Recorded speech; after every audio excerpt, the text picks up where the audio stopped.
Hello friends, have you ever noticed that your mobile bill keeps increasing little by little every month?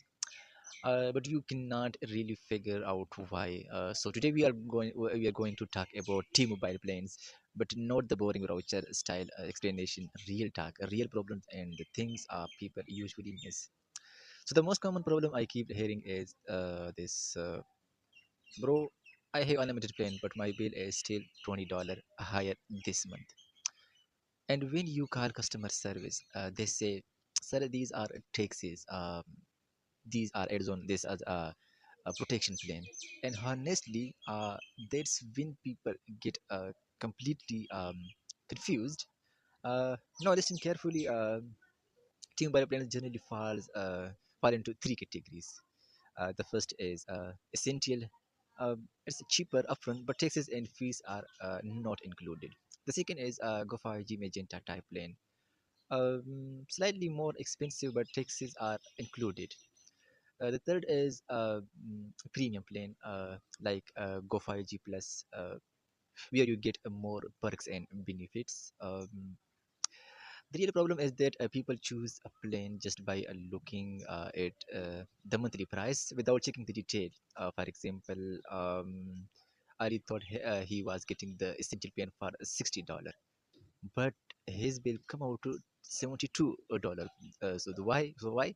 Because of taxes, fees, and a device protection add on that he did not even remember agreeing to. Meanwhile, his friend uses the same amount of data but is on Go 5G plan. Uh, the bill he was promised is exactly what he pays every month. So here is a tip that very few people know.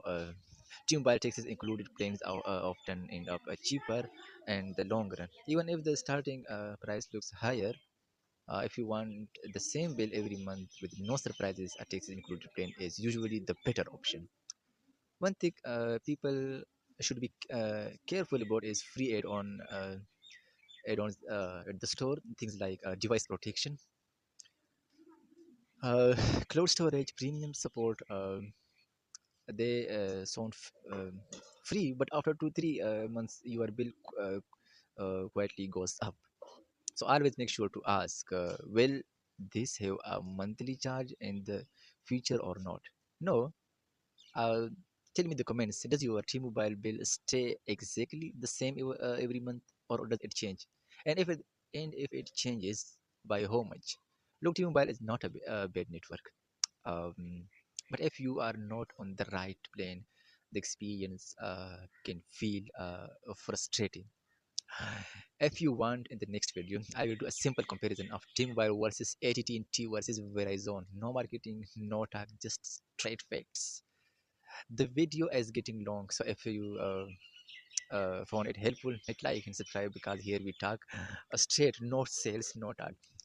Thanks for watching. I will see you in the next video.